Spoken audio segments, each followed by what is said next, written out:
No.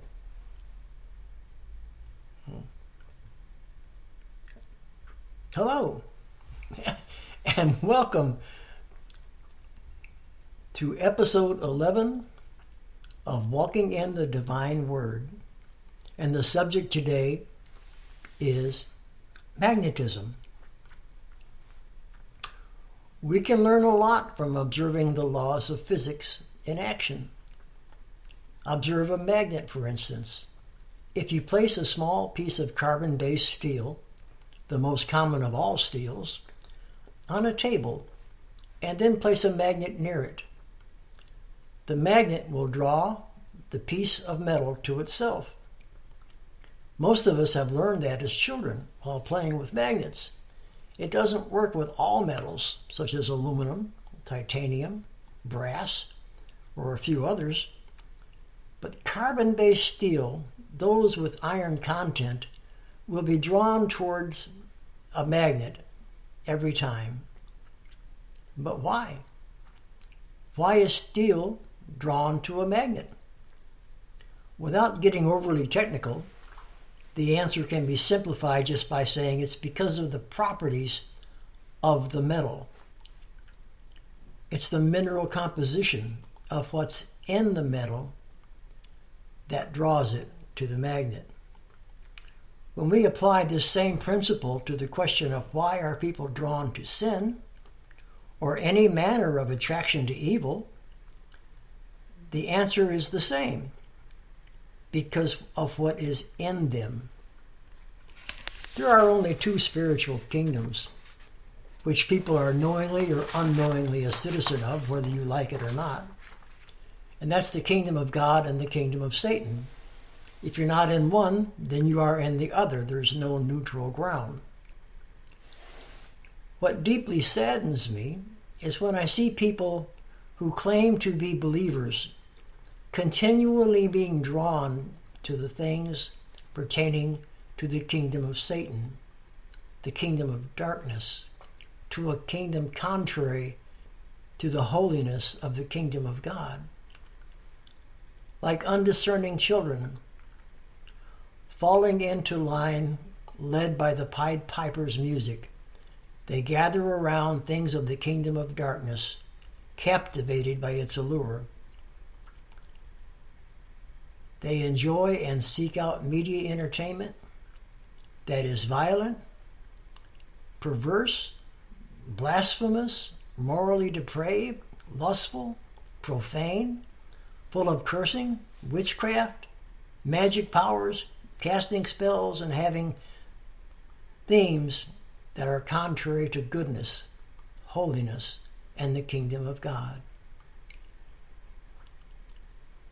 Bringing items and decorations into their home and wearing apparel that glorifies death and the kingdom of darkness, such as occultic symbols, human skull emblems, Gothic designs and references to magic, and witchcraft.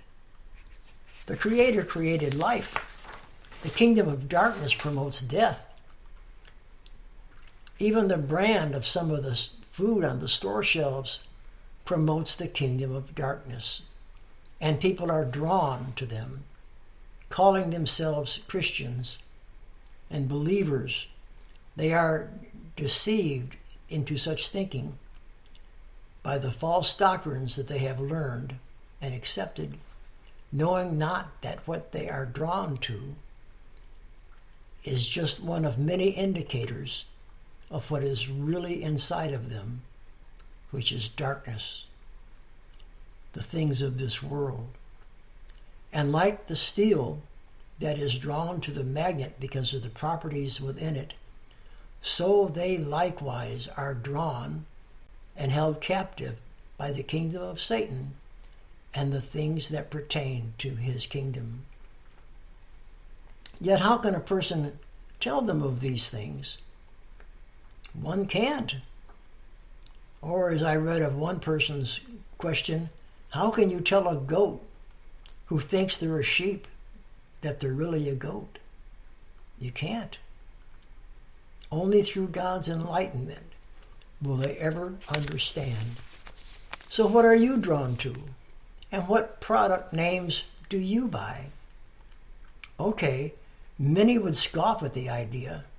Some would mock and make fun of it, while others who lean toward understanding the spiritual significance of using products that glorify Satan's realm will see it as an important matter when they stop to think about it. I love chocolate in any way it comes, including cake. But would I eat cake made with devil's food mix? No. Why would I support something that glorifies and honors Satan's realm? I would buy the box that says dark chocolate, dark fudge chocolate, but I wouldn't buy something that glorifies Satan's kingdom or supports it. Think about it. Do you think Messiah would eat a cake whose ingredients were marked devil's food? Do you think he would eat deviled eggs? I don't think so. Taco Bell has taco sauce in mild, medium, and hot. Now they have a new one, Diablo sauce, which means demon. Would Messiah eat that? Lowe's and Home Depot both have a new product line they sell on their tool section. The brand named Diablo. Diablo saw blades. Diablo this and Diablo that. New Orleans is the voodoo capital of the United States. So you'll see a lot of products called voodoo this and voodoo that. Voodoo potato chips. Popeye's Chicken in that area came out with voodoo chicken. I had a motorcycle that needed repair, but I wasn't going to take it to the closest motorcycle shop, which was called Voodoo Motorcycle Repair. Some producers of products and goods think their products will sell really great if they assign some sort of a satanic name to them. And they're right, they do. Many people are drawn to that. Oh, it says wicked chicken, it must be good. That's crazy. Some products nationwide are like Nike sports shoes. Nike is the name of a Greek god. You think Messiah would put on a pair of Nikes? No. You just wouldn't think of that. It wouldn't make sense for him to do that. Why? Because it would make a mockery of everything he stood for. And so does buying anything that promotes the wrong kingdom. Starbucks is one of the most profitable businesses that sells coffee, and at extremely high prices. But people don't mind the prices because they're just drawn to it. Why are they drawn to it? It's like the magnet in the story. People are drawn to it because of what's in them. Their iconic logo is a pagan goddess, and people are drawn to it. It's alluring. They don't even realize it. Everything we do, say, or buy can be a mirror to what is in us. And many people are mysteriously drawn to these things without even thinking about it, without knowing why.